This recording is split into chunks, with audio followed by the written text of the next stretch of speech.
Ek het al 50 kg vloer met die low carb snacks, kom ek wys jou hoe maak ek dit. 'n Rooi bell pepper gaan jy uit mekaar uitsny en dan ontpit aan die binnekant gaan natuurlik na die komposhoop toe. Ek het 'n komkommer opgesny in skyfies en ook in die bord gesit. Dan het ek 'n blikkie tuna gevat met 'n klein bietjie majonees en matsemoer bygesit van Buffalo spices.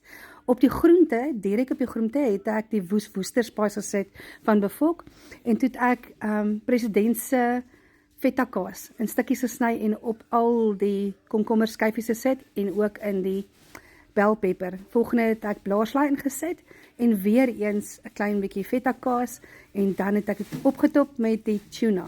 En laaste maar nie die minste nie, het ek 'n klein bietjie van die kersie tomatiese vat wat ek gekoop het en gehalveer en opgesit. En net sommer vir ietsie ekstra lekkers, het ek wit cheddar kaas oorgegooi. Geniet dit! Jou resepteboeke kan jy kry op www.talita.co.za.